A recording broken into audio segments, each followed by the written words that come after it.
शनाया फौरन hotel room के अंदर चली जाती है और विपुल का वीडियो कॉल उठा लेती है। हाँ बोलो ना विपुल। अरे शनाया, तुम मेरा वीडियो कॉल क्यों नहीं उठा रही थी? तुम जानती भी हो कि मुझे तुम्हारी कितनी चिंता सता रही थी। अब मैं भी क्या कर सकती हूँ विपुल। यहाँ मैं मौज मस्ती करने थोड़ी ना आई हूँ। बहुत काम है, मीटिंग्स पे मीटिंग, फुर्सत ही नहीं मुझे फोन देखने की। अच्छा ठीक है बाबा, कोई बात नहीं, बस तुमसे बात करनी थी इसीलिए कॉल किया। लो माँ से बात कर लो।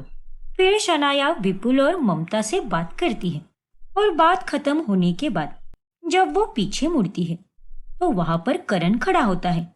अरे बाप रे, कहीं इसने मेरी और विपुल की बातचीत तो नहीं सुनी होगी ना? अगर ऐसे हो गया तो आज तो मेरा खेल खत्म। अरे जान, क्या हुआ? तुम अचानक से कमरे में क्यों चली आई? और किसका कॉल था जो तुम्हें यहाँ पर आकर बात करनी पड़ी? अरे करण, वो दरअसल बाहर बहुत तेज गानों की आवाज आ रही थी ना, इसीलिए मैं बात करने के लिए अंदर चली आई। वो मेरी ऑफिस की सहेली है ना लवीना, उसी का फोन आया था। अच्छा ठीक है, अब तो बात खत्म हो गई ना? अरे हाँ बाबा, हो गई। चलो अच्छा है, इसने कुछ भी नहीं सुना। इस तरह सब कुछ संभालते हुए शनाया मजे से हनीमून मनाकर विपुल के पास वापस लौट आती है। अरे शनाया, चलो ना, आज हम दोनों बाहर खाना खाने जाते हैं। बहुत दिन हो गए, हम दोनों कहीं बाहर गए ही नहीं।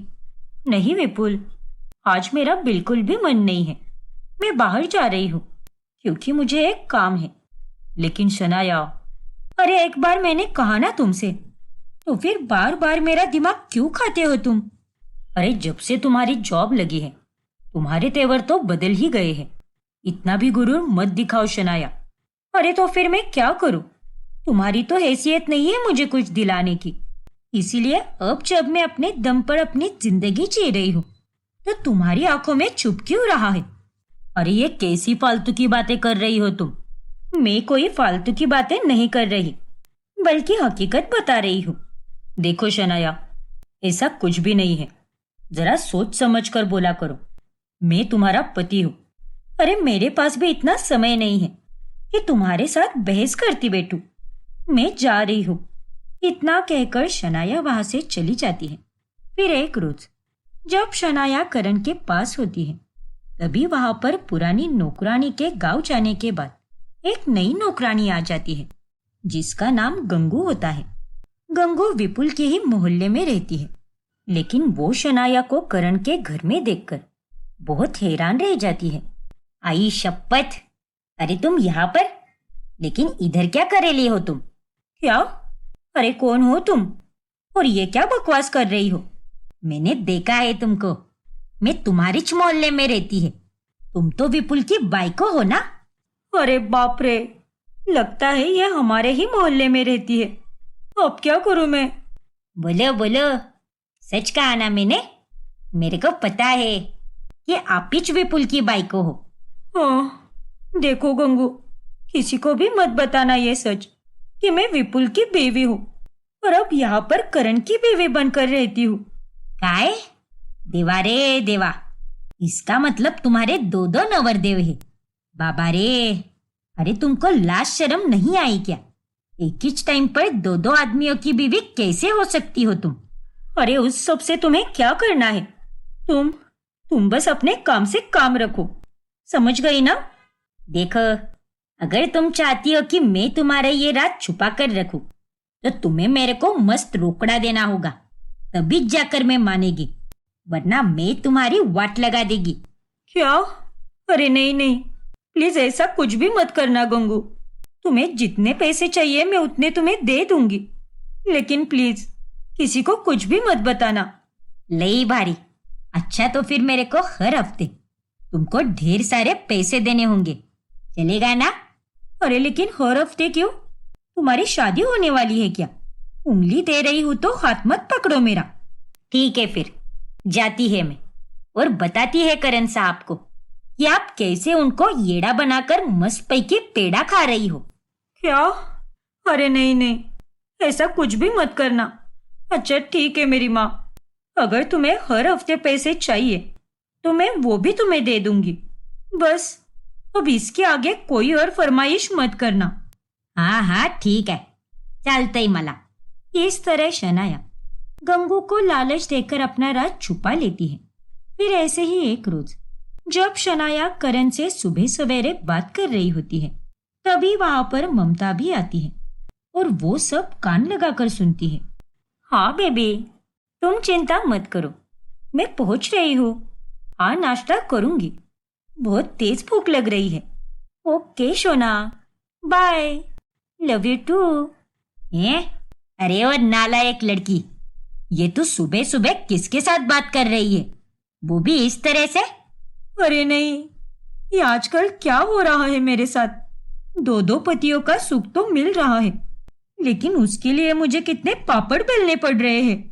अरे मुंह पे गोंद लग गया है क्या तेरे? जवाब दे मुझे। अरे माँ जी, वो दरअसल मैं अपनी सहेली से बात कर रही थी। हाँ, वो ऑफिस वाली सहेली से। बहू, इन बालों को मैंने आटा लगाकर सफेद नहीं किया है, इतने सालों का तजुर्बा है मुझे। अरे तूने मुझे क्या पागल बुढ़िया समझ कर रखा है क्या? बेबी सोना कहकर सहेलियों से बात कौन करता है? अरे मैं करती हूँ माँ जी, और उसमें क्या होता है, हम सब सहेलियां एक दूसरे को जान, बेबी, सोना, स्वीटी ये सब कहकर अक्सर पुकारते हैं। और अब ये जरूरी थोड़ी ना है कि ये सब बस आदमियों को ही बोला जाए, लड़कियां अपनी सहेलियों को भी बोल सकती है माँ जी। क्या जमाना आ गया है सच में। लेकिन बहू, तेरे फोन से तो मुझे मर्दानी आवाज सुनाई दे रही थी। अरे हाँ माँ जी, आपने सही सुना, वो मेरी जो सहेली है ना, उसकी आवाज थोड़ी बहुत मर्दों जैसी है, इसीलिए आपको ऐसा सुनाई दिया। अच्छा, ऐसी बात है क्या? हाँ माँ जी, चलिए अब मैं ऑफिस के लिए निकल रही हूँ। इस तरह से शनाया ऑफिस का बोलकर फौरन करण के पास जाने के लिए निकल जाती है। पता नहीं क्यों, लेकिन मुझे तो ऐसा लग रहा है जैसे कि ये झूठ कह रही थी। मेरे कान भी बहुत तेज है, मुझे सब सुनाई देता है, और वो भी एकदम साफ और सही से। वो आवाज पक्का किसी आदमी की ही थी। ममता को शनाया पर हल्का सा शक हो जाता है। फिर एक रोज जब शनाया करण के पास होती है, तभी उसका फोन बजता है, जिस पर माँ लिखा होता है। अरे ये क्या माँ, लेकिन जान तुमने तो कहा था कि तुम अनाथ हो, फिर तुम्हारी यह माँ का फोन कैसे आ रहा है तुम्हें? आखिर कौन है ये? हे भगवान, अब तो मैं फिर से फंस गई। हर रोज मैं यहाँ आने से पहले विपुल का नाम चेंज कर देती हूँ, माँ जी का भी नाम चेंज कर देती हूँ, लेकिन मेरी माँ का नाम चेंज करना ही भूल गई मैं। अब क्या बोलूँ मैं इसे? अरे भी मेरा मतलब करण, ये मेरी सगी माँ नहीं है, मेरी मानी हुई माँ का फोन है। क्या मानी हुई माँ? हाँ करण, मैं जब अनाथ आश्रम में थी तभी वहां पर एक काकी आती थी, और वो हर हफ्ते बच्चों के लिए कुछ ना कुछ लेकर आती थी। बहुत ही अच्छी थी वो। उनका नाम सरोजिनी था, और उनके अच्छेपन के कारण मुझे उनमें अपनी माँ नजर आती थी, और इसीलिए मैं उन्हें सरोजिनी माँ कहकर पुकारती हूँ, और ये उन्हीं का फोन है। अच्छा, ये बात है क्या? तो कर लो ना बात, फिर मैं भी उनसे बात करूंगा। क्या तुम भी बात करोगे? मेरा मतलब बिल्कुल करो, क्यों नहीं। फिर शनाया कॉल उठाकर थोड़ा दूर जाकर अपनी माँ से बात करती है। अरे कैसी है बेटा, अभी भी गुस्सा है क्या मुझसे? अरे माँ, मैं आपसे बिल्कुल गुस्सा नहीं हूँ, लेकिन आप अभी फौरन अपना फोन बंद कर दो। क्या? अरे पागल लड़की, ये तू क्या बोल रही है? भला मैं अपना फोन बंद क्यों करूं? और क्या हुआ है, कोई बात हुई है क्या? ओफो माँ, 100 सवाल मत पूछो, आपको मेरी कसम है माँ, जल्दी से अपना फोन बंद कर दो और अगले 10 मिनट बाद ही ऑन करना, आपको मेरी कसम। हे भगवान, कैसी उल्टी खोपड़ी की लड़की दी है मुझे। अच्छा ठीक है, करती हूँ बंद। फिर उपासना तुरंत अपना फोन स्विच ऑफ कर देती है और शनाया अब नाटक करने लगती है। हेलो हेलो माँ। अरे ये क्या, माँ ने अचानक से फोन बंद कर दिया। अरे लेकिन ऐसे कैसे, फिर से लगाओ ना। फिर शनाया वापस फोन लगाती है। देखो, फिर से स्विच ऑफ बता रहा है। लगता है माँ के फोन की चार्जिंग खत्म हो गई होगी, इसीलिए बात करते करते बीच में ही फोन बंद पड़ गया। हाँ जान, शायद ऐसा ही हुआ होगा, लेकिन तुमने मुझसे सरोजिनी माँ वाली बात क्यों छुपाई?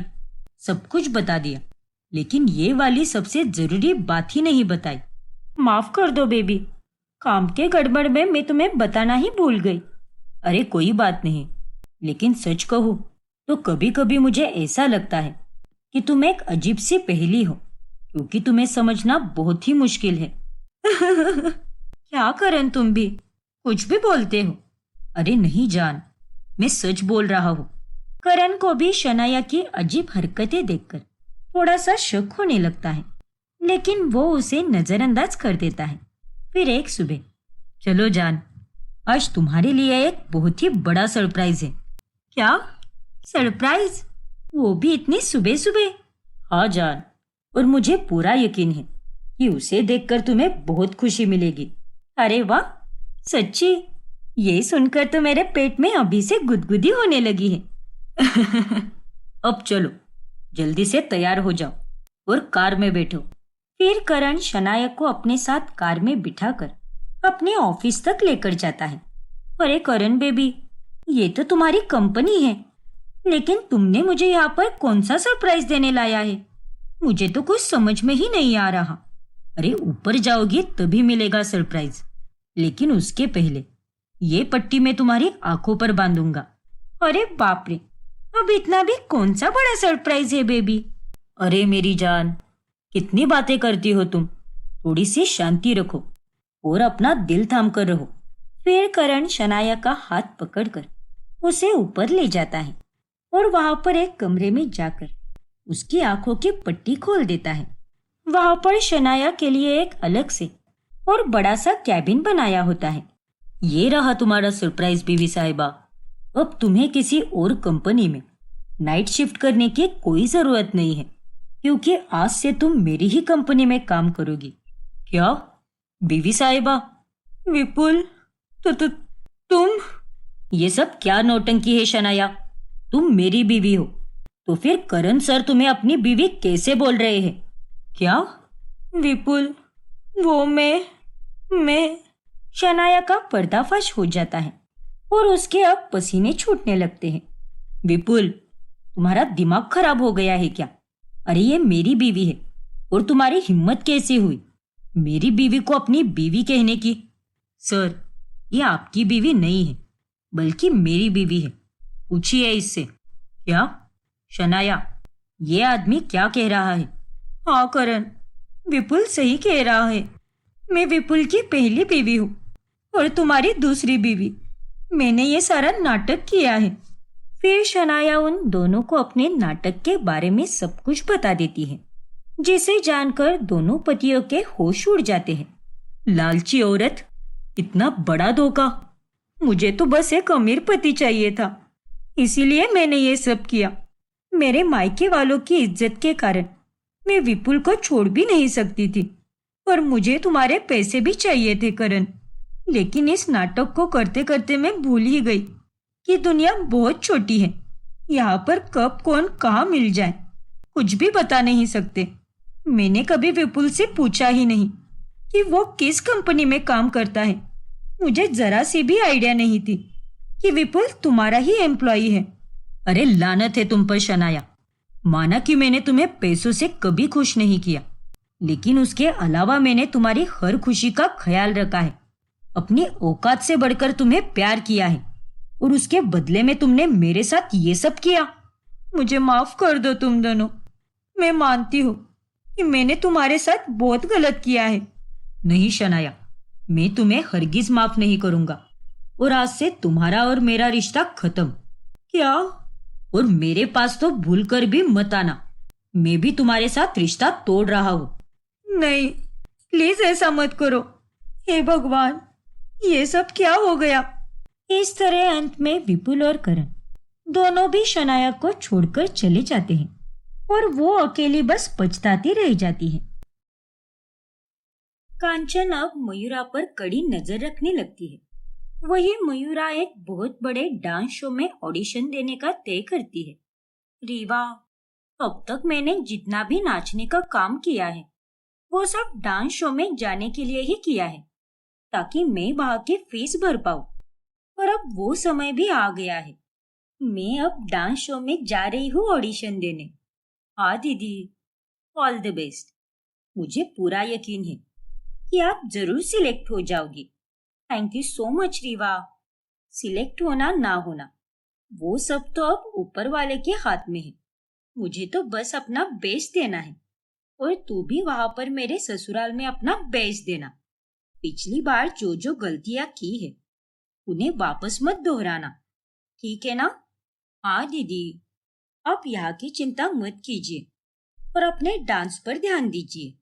मैं यहाँ पर संभाल लूंगी। मयूरा अब डांस शो के ऑडिशन के लिए निकल जाती है और वही रीवा उसके ससुराल आ जाती है। फिर अगले दिन जब रीवा हॉल में टीवी ऑन करके देखने लगती है, तभी अरे मयूरा, तुमने तो कहा था कि तुम्हें टीवी चलाना ही नहीं आता, तो फिर अब तुम टीवी कैसे देख रही हो? हाँ मयूरा, देख लिया ना माँ जी, इतनी दोगली है ये। पहले तो इसने कुछ और ही बोला था, लेकिन अब इसके लक्षणें तो देखिए, झूठी कही की। ओफो जीजी, आप भी ना। अरे बाबा, मुझे टीवी चलाना नहीं आता। ये मैंने तब कहा था जब मैं इस घर में नई नई आई थी, लेकिन अभी तो इतने टाइम से आपको टीवी चलाते हुए देख देख कर मैं भी अब टीवी चलाना सीख गई हूँ। आप क्या मुझे छोटी बच्ची समझती हो क्या, जो मुझे इतना भी समझ में ना आए? हाँ कांचन, कुछ भी कहती रहती है तू, सच में। लेकिन माँ जी। अरे लेकिन वेकिन छोड़ और अपने काम पर ध्यान दे। इस तरह कांचन की बोलती बंद हो जाती है। फिर एक दिन, मयूरा, ये देखो हमारे हनीमून के टिकट्स। क्या? हाँ मयूरा, हम 4 दिन के बाद घूमने जा रहे हैं। बहुत मजा आएगा। कैसा लगा तुम्हें ये सरप्राइज? हाँ समीर जी, बहुत अच्छा है। मैं बहुत एक्साइटेड हूँ। समीर की बातें सुनकर रीवा एकदम चौंक जाती है। हे भगवान, जीजा जी ने तो हनीमून की टिकट्स भी बुक करा ली। अब मैं क्या करूंगी? यहाँ पर इनके साथ एक कमरे में रहना ही मेरे लिए कितनी बड़ी बात है। तो फिर इनके साथ मैं हनीमून पर कैसे जा सकती हूँ? फिर रीवा ये बात जाकर श्यामा को बताती है। अरे माँ जी, समीर जी हनीमून के बारे में बोल रहे थे। कह रहे थे कि 4 दिनों बाद निकलना है हमें। क्या बात है, ये तो बहुत ही अच्छी बात है। जाओ जाओ और अच्छे से घूम कर आओ। तुम दोनों को तो जरूर जाना चाहिए, क्योंकि शादी के बाद तुम दोनों तो कहीं गए भी नहीं। हाँ माँ जी, लेकिन हम हनीमून मनाने कैसे जा सकते हैं? क्यों? ऐसा क्यों भला? क्यों नहीं जा सकते? अरे नहीं माँ जी, वैसी कोई बात नहीं है, लेकिन हमने तो अभी तक कुल देवी के दर्शन भी नहीं किए हैं, और ऐसे में कहीं बाहर जाना अच्छा थोड़ी ना लगता है। हाँ मयूरा, ये बात तो तूने एकदम सही कही। इसे कहते हैं असली संस्कार। ठीक है बहू, तुम दोनों पहले कुल देवी के दर्शन करके आओ, फिर उसके बाद हनीमून पर चले जाना। हाँ माँ जी, लेकिन ये बात मैं समीर जी को नहीं बताऊंगी, क्योंकि वो मानेंगे ही नहीं। इसलिए आप ही उन्हें बताइए। ठीक है मयूरा, मैं ही उसे समझाती हूँ। बुला उसे।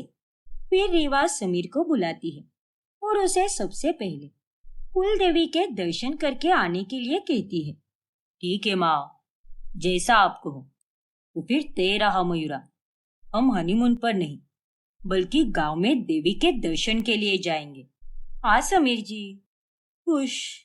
टेंशन मिट गया मेरा, वरना अगर हनीमून के लिए चली जाती तो पता नहीं वहां पर क्या घोटाला हो जाता। इस तरह से रीवा जैसे तैसे उस मुसीबत से खुद को बचा लेती है। वही दूसरी ओर मयूरा अपने ऑडिशन की जम की तैयारियां करने लगती है। और ऐसे ही एक दिन मयूरा रीवा और ललिता के साथ वीडियो कॉल पर बात कर रही होती है। हाँ, मैं फर्स्ट राउंड पार कर चुकी हूँ। अब और 2 राउंड बचे हैं। उसके बाद ही मैं इस बड़े डांस शो के कंटेस्टेंट बन पाऊंगी। वाह मयूरा बिटिया, हार हो या जीत हो, इस पर ध्यान मत देना, बस अपना बेस्ट परफॉर्मेंस देना। हाँ मामी जी। चलिए दीदी, अभी मैं रखती हूँ फोन, वरना कोई आ जाएगा। बाय मामी जी। बाय दीदी। हाँ रीवा, बाय। भगवान करे कि वहां पर रीवा अब कोई रायता ना फैलाए। नहीं फैलेगा मामी जी, वो सब संभाल ही लेगी। हाँ मयूरा, चल अब तू भी अपने ऑडिशन पर ध्यान दे, मैं तुझे वीडियो कॉल करती रहूंगी। हाँ मामी जी। फिर कांचन रीवा को छत से नीचे आते हुए देख लेती है। ये मयूरा ऊपर क्या कर रही थी? लगता है किसी से फोन पर बात ही कर रही होगी। इसका ये बार बार छत पर जाना मुझे कुछ समझ में ही नहीं आता।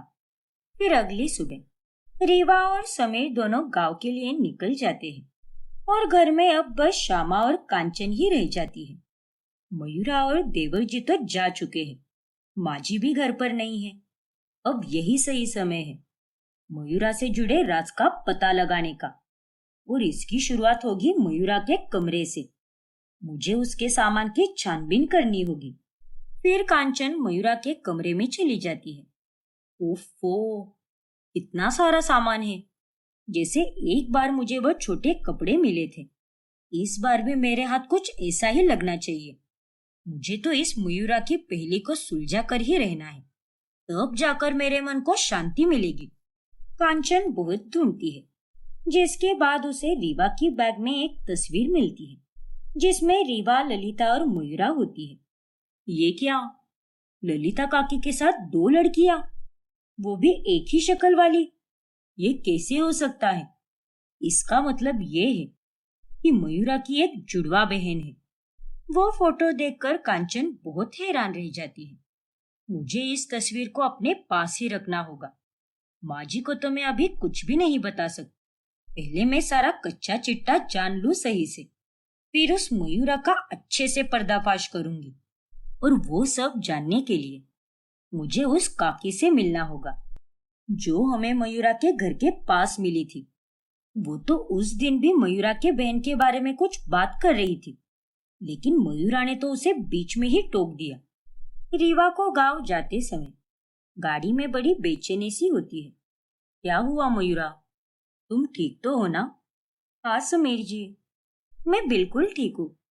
अच्छा, पता नहीं क्यों, लेकिन मेरा जी बहुत घबरा रहा है, जैसे कि कोई अनहोनी होने वाली है।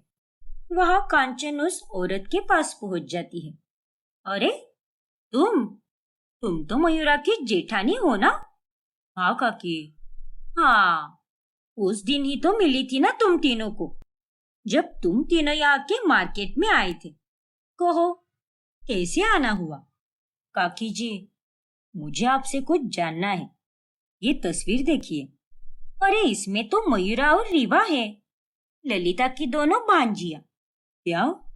हाँ, तुम्हें ये बात पता नहीं है क्या? ये दोनों जुड़वा बहनें हैं। रीवा अभी भी ललिता के साथ ही रहती है। दोनों बहनों में मयूरा बहुत अच्छा नाचती है। गली में जब जब कोई कार्यक्रम होता था, तब तब वो हर स्पर्धा में जीतती थी। क्या? अरे तुम्हें देखकर तो ऐसा लग रहा है जैसे कि ये बात तो तुम्हें आज पहली बार ही पता चली है। मतलब उस दिन आप जिस बहन का जिक्र कर रही थी, वो उसकी बहन रीवा ही थी क्या? हाँ। अब रीवा के अलावा उसे और कौन सी बहन है? उस दिन मयूरा ने तो ये कहा था कि वो काकी किसी दूर की बहन की बात कर रही है। इसका मतलब मयूरा ने हमसे सब कुछ छुपाया, लेकिन उसने ऐसा क्यों किया? और इसका मतलब ये भी है कि वो एआई की बात भी झूठी थी। वो वीडियो सच में मयूरा का ही था, और वो टीवी की बात भी। पूरी सच्चाई पता लगाने के बाद कांचन सीधे ललिता के पास जाती है, और तभी वो खिड़की से देखती है कि ललिता मयूरा से वीडियो कॉल पर बात कर रही है, और मयूरा ऑडिशन रूम में बैठी हुई है। रीवा से मेरी बात हो गई है मामी जी। वो कुल देवी के दर्शन के लिए समीर जी के साथ गाँव गई है। अरे वाह, ये तो बड़ी अच्छी बात है। इसी बहाने उसे घर में रहकर कोई नाटक नहीं करना पड़ेगा, वरना वहां पर रहकर नाटक करना उसके लिए बहुत मुश्किल था। हाँ मामी जी, मैं समझ सकती हूँ, लेकिन मेरा यहाँ पर डांस ऑडिशन देना भी तो जरूरी था। हाँ बिटिया, वो भी है। फिर कांचन ललिता और मयूरा की ये सारी बातें रिकॉर्ड कर लेती है। हे भगवान, ये मयूरा तो कहीं और जाकर ऑडिशन दे रही है, और जो घर में रह रही थी वो मयूरा की जुड़वा बहन रीवा थी। इतना बड़ा धोखा! ये मयूरा और उसकी बहन ने बहुत गलत किया है। अब तो मैं माँ जी को जाकर सब कुछ बताऊंगी। फिर कांचन घर जाकर श्यामा को सारी सच्चाई बताती है, और साथ ही वो ललिता और मयूरा की रिकॉर्डिंग भी दिखाती है। सारी सच्चाई जानने के बाद श्यामा का गुस्सा 7वें आसमान पर चला जाता है। कांचन बहू, अभी के अभी उन तीनों को यहाँ पर बुला, फिर वो चाहे कहीं पर भी हो, मुझे कुछ नहीं पता। आज उन तीनों को मेरे सामने आना ही होगा। जी जी माँ जी। अब लगेगी आग, और इस आग में तो मुझे घी डालने की भी जरूरत नहीं है, क्योंकि ये आग तो सब कुछ जलाकर ही रहेगी। फिर कांचन उन तीनों को फोन करके घर पर बुलाती है, और शाम तक वो तीनों घर आ जाते हैं। समीर भी कांचन और रीवा को देखकर हैरान रह जाता है। दो मयूरा, ये सब क्या है? आखिर यहाँ पर क्या चल रहा है? कोई मुझे कुछ बताएगा? 1 मिनट देवर जी, मैं आपको कुछ दिखाती हूँ। तभी कांचन वो वीडियो समीर को दिखाती है, और वो उसे सारी कहानी बताती है, जिसे जानकर समीर भी दंग रह जाता है। मयूरा, तुमने हमसे इतनी बड़ी बात छुपाई। अरे कम से कम मुझे तो बता देती। माफ कीजिए समीर जी, मुझसे बहुत बड़ी गलती हो गई, लेकिन मैं भी क्या करती, मैं मजबूर थी। मयूरा की बात सुनकर श्यामा उसे जोरदार थप्पड़ लगाती है। माफ कीजिए माँ जी, लेकिन मेरा ये सपना था, और इसे पूरा करने के लिए मुझे ये सारा नाटक करना पड़ा। अरे बेवकूफ लड़की, ये तेरा सपना था, हमारा नहीं। और तूने हमसे ये बात क्यों छुपाई? तो और मैं क्या करती माँ जी, आपकी नजर में नाचना और गाना ये सारी बेशर्म हरकतें थी, इसीलिए मुझे छुपाना पड़ा। अरे जब तुझे सब पहले से ही पता था कि मुझे ऐसी बहू नहीं चाहिए, तो तू क्यों आई यहाँ पर? मना कर देती ना इस रिश्ते को। नहीं माँ जी, ये सब इतना आसान नहीं था। मुझे मामी जी ने कहा था कि समीर जी जैसा लड़का मुझे कभी नहीं मिलेगा। वो बहुत अच्छे हैं, और मुझे भी वो पसंद आए, इसीलिए मैंने ये शादी की। मैं अपना सपना तो साकार करना चाहती थी, लेकिन उसके साथ ही मुझे एक शादीशुदा जिंदगी भी ठीक से चलानी थी, इसीलिए मुझे ये नाटक करना पड़ा। आखिर मामी जी पर भी मैं और कितने दिन बोझ बनकर रहती। लेकिन मयूरा, तुमने हमें बहुत बड़ा धोखा दिया है, और अगर तुम्हारे ख्वाब इतने ही बड़े थे तो तूने समीर से शादी की ही क्यों? रीवा को मंडप में बिठा देती। नहीं माँ जी, मुझे समीर जी बहुत पसंद आ गए थे, और आप भी। मुझे तो आपके बारे में ये भी पता था कि आप एक पुराने ख्यालों वाली हो, लेकिन फिर भी मुझे ये रिश्ता बहुत पसंद आया, इसीलिए मैं अपने सपने और शादी के बीच में फंस गई। और काकी जी, माना कि दीदी ने आप सबके दिलों के साथ और भावनाओं के साथ खिलवाड़ किया है, लेकिन ये तो बस अपना सपना पूरा करना चाहती थी, और कुछ नहीं। और उस दिन वाले वीडियो में भी मैं ही थी जो वायरल हुआ था। मैं ही उधर फंक्शन में जाकर नाचती थी ताकि डांस शो की फीस भर सकूं। अरे तेरा जो भी हो, लेकिन मैं एक नचनिया को अपने घर की बहू के रूप में कभी नहीं स्वीकार सकती। पर माँ जी, जिसे आप नचनिया कह रही हो, उसकी कला भी तो भगवान की ही देन है ना। हर कलाकार के लिए उसकी कला एक पूजा होती है। अरे ऐसे नाचने को तू कला कहती है? नाचना है तो भक्ति गीत पर नाचना, कथक कर, अलग अलग क्लासिकल डांस कर। नाच कैसा भी हो माँ जी, है तो वो एक पवित्र कला ही ना। बस व्यक्ति के देखने का नजरिया वैसा होना चाहिए। वक्त के साथ साथ सब कुछ बदल चुका है माँ जी।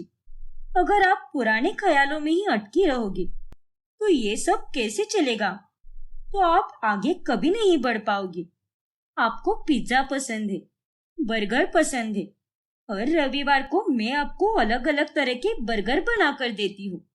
और अगर मैंने आपको रोज रोज वही पुरानी रोटी सब्जी खिलाई तो क्या आप उसे खा पाओगे?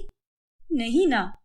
अगर खाने में आप बदलाव ला सकती हो तो फिर सोच में क्यों नहीं माँ जी? हाँ काकी जी, दीदी कोई गलत काम नहीं कर रही। प्लीज हमारा विश्वास कीजिए। हम मजबूर थे, इसीलिए हमें ये सब करना पड़ा। और अगर आपको ये लग रहा है कि दीदी ने संस्कारी होने का ढोंग किया है तो वो भी गलत है, क्योंकि दीदी तो पहले से ही ऐसी थी। संस्कार उसमें कूट कूट कर भरे हैं। शायद रीवा और मयूरा सही कह रहे हैं माँ। मयूरा का इरादा गलत नहीं था, बस उसने तरीका गलत अपनाया। और मयूरा, अब मैं तुम्हें पूरी तरह समझ पा रहा हूँ। थैंक यू समीर जी। और जीजी, आप भी मुझे माफ कीजिए। इतना सब कुछ होने के बाद भी मैंने आपको इन दोनों की नजरों में गलत ठहराया ताकि मैं बच सकूं। नहीं मयूरा, कोई बात नहीं। तुम्हारी बातें सुनकर मुझे भी अब समझ आ गया है कि तुम गलत नहीं हो। आज तक मैं माँ जी को इतने अच्छे से समझा ही नहीं पाई जितना कि तुमने समझाया है। माँ जी, क्या अब भी मैं आपको गलत ही लगती हूँ?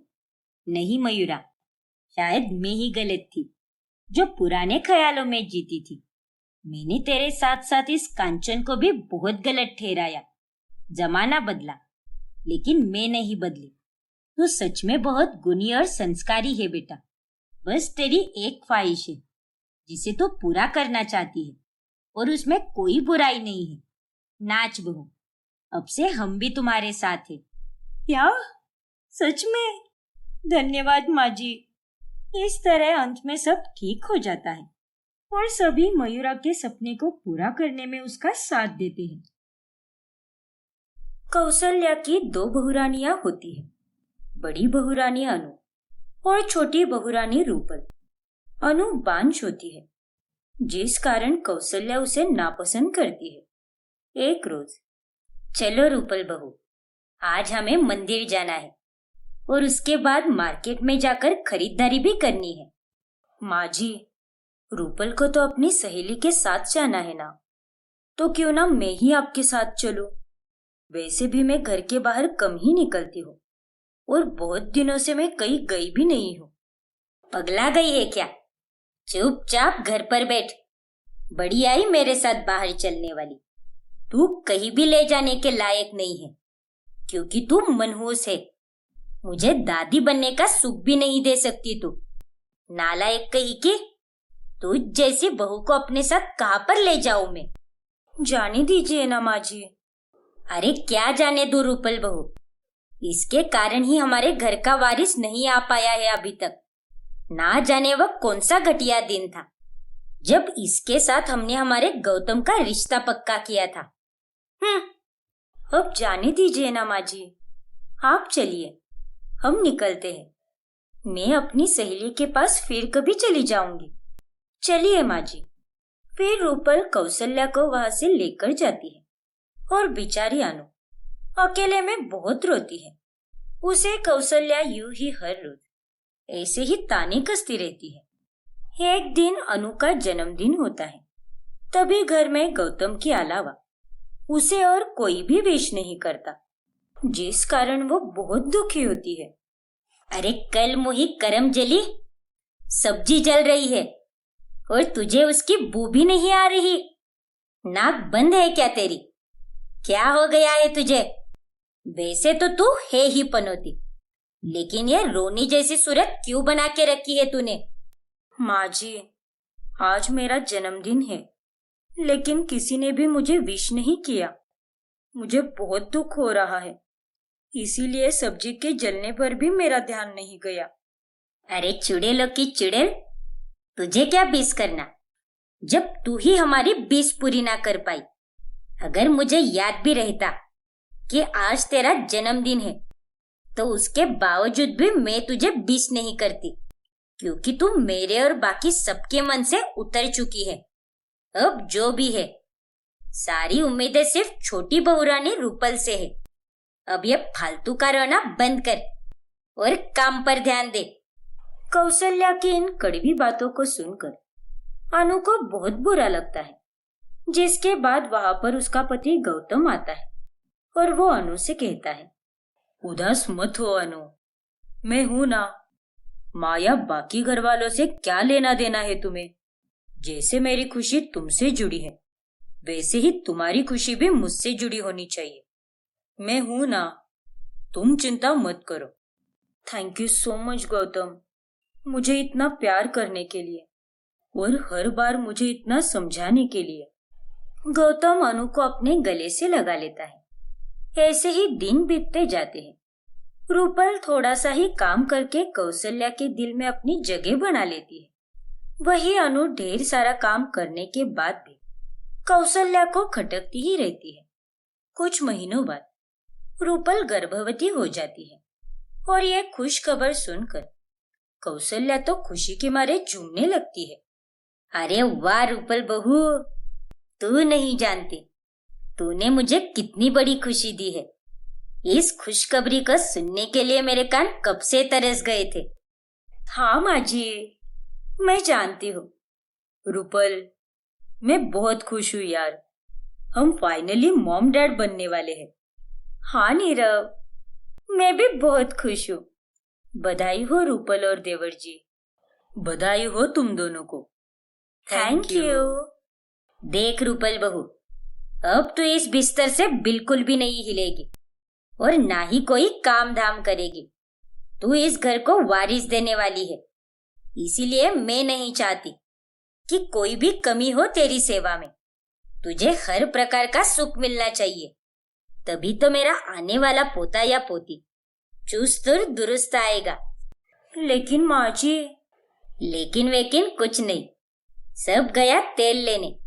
अब बस तुझे अपनी सेहत और अपनी कोख में पल रहे बच्चे पर ध्यान देना है रूपल, समझी कि नहीं? घर के काम तो अनु बहू कर लेगी, उसमें कौन सी बड़ी बात है। ठीक है माँ जी, जैसा आप कहो। अब कौशल्या रूपल की खुद से भी ज्यादा देखरेख करने लगती है। वही रूपल की प्रेगनेंसी के कारण अब काम का सारा बोझ अनु पर आ जाता है। रूपल को अपनी सास से मिल रहे प्यार के कारण वो उसका गलत फायदा उठाने लगती है। एक दिन जब अनु रूपल के कमरे में साफ सफाई करने आती है, तभी अरे भाभी, ये क्या है? आप क्या अंधी हो गई हो क्या? ये देखिए, यहाँ पर कितना सारा कचरा पड़ा हुआ है। यहाँ पर ठीक से सफाई कीजिए। रूपल, मैंने इसे ठीक से ही साफ किया है। यहाँ तुम्हें कचरा कहाँ से नजर आ रहा है? अनु भाभी, मुझे क्या आपने बेवकूफ समझ के रखा है क्या? एक बार मैंने कहा ना आपसे, साफ कीजिए मतलब साफ कीजिए, मुझसे बहस मत कीजिए। और हाँ, इसके बाद मेरी बेडशीट भी बदल देना।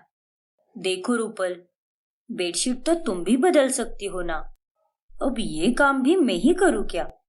हाँ तो आपको कोई दिक्कत है क्या काम करने में? अगर ऐसी बात है तो बता दीजिए, मैं माँ जी तक ये खबर पहुंचा दूंगी कि आपको मेरे छोटे मोटे काम करने में बहुत ज्यादा तकलीफ हो रही है। नहीं रूपल, मैंने ऐसा कब कहा? मैं तो बस ये कह रही थी कि बेडशीट तो तुम भी बदल सकती हो। अगर तुम दिन रात रेस्ट करती रहे तो तुम्हारी ही सेहत पर बुरा असर पड़ सकता है। थोड़ा शरीर को हिलने डुलने की भी जरूरत होती है। देखिए भाभी, आपको मेरी डॉक्टर बनने की कोई जरूरत नहीं है और ना ही एक ज्ञान की मोती बटोरने की। मुझे अच्छी तरह से पता है कि मेरी और मेरे बच्चे की सेहत के लिए क्या सही है और क्या गलत है। आपको कुछ नहीं पता क्योंकि आप कभी माँ नहीं बन सकती। अब चुपचाप अपना काम करो, वरना माँ जी से आपकी अच्छे से शिकायत करूंगी मैं। रूपल अनु को कौशल्या का खौफ दिखाती है और उससे वो उसके सारे काम कराती है। वही अनु भी रूपल की बदतमीजी पर अपनी सास के डर के कारण कुछ भी बोल नहीं पाती। अब ऐसे ही पूरे 9 महीने रूपल के मजे ही मजे होते हैं। सास और जेठानी दोनों उसकी खूब सेवा करती है। फिर 9 महीनों बाद रूपल एक बेटे को जन्म देती है और कौशल्या की खुशी का तो कोई ठिकाना ही नहीं होता। मेरा लाडला, मेरा शेर आ गया। अब मैं इसे अपनी आंखों से एक पल के लिए भी दूर नहीं जाने दूंगी। मेरा पोता। बच्चा होने के बाद में कौशल्या ही बच्चे को संभाला करती है और अनु घर के सारे काम किया करती है। माँ जी, देखिए ना, मुन्ना कब से रोए जा रहा है और ये दूध भी नहीं पी रहा। ये अपनी दादी की गोदी में ही जाकर शांति से बैठता है। इसे तो आप ही संभालिए। ये लीजिए। मेरा पोता तो बहुत ही शरारती है, नटखट कहीं का। आजा, आजा अपनी दादी के पास, मेरा राजा बेटा। तभी वहां पर अनु आती है। अच्छा रूपल, सब्जी काटने में मेरी मदद कर दो ना, मेरे हाथ में हल्की सी चोट आई है। नहीं भाभी, मैं अभी आपकी कोई मदद नहीं कर सकती क्योंकि मुझे अभी बाहर जाना है। मुन्ना के डायपर्स खत्म हो गए हैं ना, इसीलिए। और वैसे भी अब मैं घर के कामों पर ध्यान दूं या फिर अपने मुन्ने पर, मैं भी किसे बता रही हूँ। आप थोड़ी ना एक माँ हो, इसीलिए आप ये सब कैसे समझ पाओगी। लेकिन रूपल, मुन्ना तो आधे से ज्यादा टाइम माँ जी के पास ही रहता है और उस टाइम में तुम घर के कामों में हाथ बटा सकती हो मेरा। अब तो मुन्ना भी आ चुका है। जब तुम गर्भवती थी तब की बात कुछ और थी, लेकिन अब तुम्हें काम करने में क्या प्रॉब्लम है। देखिए भाभी, आप प्लीज मेरे साथ कोई भी जबरदस्ती मत करो। अगर मेरी सेहत अच्छी रहेगी तभी तो मेरे बच्चे की भी सेहत अच्छी रहेगी। माफ करना भाभी, लेकिन अभी मैं थोड़े महीने तक कोई काम नहीं करने वाली। अब मेरा दिमाग मत खाओ और मुझे जाने दो। रूपल को तो बस बहाना ही मिल गया था। वो अब ऐसे ही मुन्ना को कौशल्या के पास और घर के सारे कामों को अनु पर छोड़कर बाहर घूमने फिरने जाने लगती है। ऐसे ही एक दिन कौशल्या मुन्ना को लेकर बाहर गई होती है। रूपल, आज मुझे थोड़ा सा बुखार आया है, क्या तुम शाम का खाना बना दोगी? वैसे भी आज तुम फ्री ही हो ना, माँ जी और मुन्ना दोनों भी बाहर गए हैं। हाँ तो मैं आज आराम करना चाहती हूँ भाभी, आप ही बना दो खाना और मेरे सामने ये फालतू के नखरे मत करो। तभी वहां पर अनु का पति गौतम आता है। रूपल, ये क्या तरीका है? अनु तुम्हारी जेठानी है। जब से तुम प्रेग्नेंट थी तब से अनु ही घर के सारे काम करती आ रही है। रसोई में कदम रखे हुए तुम्हें तो जमाना ही हो गया है। जाओ, जाकर आज का खाना बनाओ। देखिए गौतम भैया, मैं कोई खाना वाना नहीं बनाने वाली और मेरे साथ ये आवाज ऊंची करके बात मत कीजिए। मैं आपकी कोई नौकरानी नहीं हूँ। हाँ तो अनु भी किसी की नौकरानी नहीं है। रुको, आने दो माँ जी को, फिर आप दोनों के बारे में मैं उन्हें बताऊंगी कि कैसे माँ जी और नीरव की गैर मौजूदगी में आप दोनों मुझ पर टॉर्चर किए जा रहे हो। देखो रूपल, तुम हर बार माँ जी का नाम लेकर मुझे धमकाया मत करो। अरे कितनी बुरी हो तुम और कितना नीचे गिरोगी। तुम तो बस उनके प्यार और उनके अपनेपन का गलत फायदा उठाती हो और कुछ नहीं आता तुम्हें। अरे तुम तो एक माँ होने का धर्म भी नहीं निभा रही और ना ही एक बहू होने का, बस हम सबका फायदा उठा रही हो। हाँ तो आपके पेट में दर्द क्यों हो रहा है भाभी? हाँ उठाती हूँ मैं माँ जी के लाड और प्यार का फायदा। उठाओ भी क्यों ना, उन्हें पोता जो दिया है मैंने, उतना तो मेरा हक बनता है। तभी दरवाजे पर 2 मिनट पहले आई हुई कौशल्या उनकी सारी बातें सुन लेती है और वो गुस्से से चिल्ला पड़ती है। बंद करो अपनी बकवास रूपल बहू। अपनी सास को दरवाजे पर देखकर रूपल बहुत डर जाती है। माँ जी, आप कब टपकी? मेरा मतलब आप कब आई? फिर कौशल्या मुन्ना को एक कमरे में रख कर आती है और वापस आकर रूपल को एक जोरदार थप्पड़ लगाती है। अरे नालायक बेशरम लड़की, तुझे मेरे प्यार और स्नेह का गलत फायदा उठाते हुए जरा सी भी शर्म नहीं आई क्या? और ये क्या, मेरे बेटे और मेरी बहू से तू इस तरह से बात करती है? मेरे सामने तो तू इनके साथ बड़े प्यार से बात करती है, लेकिन मेरे पीठ पीछे तू इन्हें धमकाती रहती है। नहीं माँ जी, ऐसी कोई बात नहीं है, वो तो मैं बस। अरे चुप, मुझे तेरे घटिया मुंह से और कुछ भी नहीं सुनना है। तू कितनी बड़ी चालाक और दोगली है, ये मैं अच्छे से समझ चुकी हूँ। अरे सारी गलती मेरी ही है, जो मैंने तुझे इतना सर पर चढ़ा कर रखा, कोई काम करने को नहीं कहा, इसी का फायदा उठाया है तूने। नहीं माँ जी, ऐसा मत कहिए, मुझे माफ कीजिए माँ जी। अरे तुझे तो कोई माफी नहीं मिलने वाली, बल्कि माफी तो मुझे मांगनी चाहिए, और वो भी अनु बहू से। हाँ बहू, मैं हमेशा बस बच्चा बच्चा ही करती रही, और इन सब में मैंने कभी देखा ही नहीं कि तू किस प्रकार से मेरे बेटे और मेरे परिवार का ख्याल रखती आ रही है। मैंने तो बस तेरी कमियां ही देखी है, लेकिन तेरा त्याग और तेरी तकलीफ तो मैंने कभी देखी ही नहीं। अरे नहीं माँ जी, आप माफी मत मांगिए और जाने दीजिए अब इस बात को। नहीं अनु बहू, ये बहुत जरूरी है, क्योंकि मैंने ऐसी गलतियां ही की है। और रूपल बहू, तू भी अच्छे से सुन ले, अब से मैं मुन्ना को संभालूंगी, लेकिन बहुत कम संभालूंगी, क्योंकि मुन्ना तेरी भी जिम्मेदारी है, और उसकी माँ होने के साथ साथ तू इस घर की बहू भी है। इसीलिए तुझे अनु बहू के साथ साथ घर के कामों में बराबरी से हाथ बटाना होगा, समझी कि नहीं? क्या? हाँ, बिल्कुल सही सुना तुमने, और इस बार तेरा कोई नाटक नहीं चलेगा। और इस तरह अंत में कौशल्या अपनी लाडली छोटी बहू रानी को उसके बुरे व्यवहार की सजा दे ही देती है, और रूपल सर पकड़कर रह जाती है, और साथ ही अनु बहू के साथ प्यार और इज्जत से पेश आती है।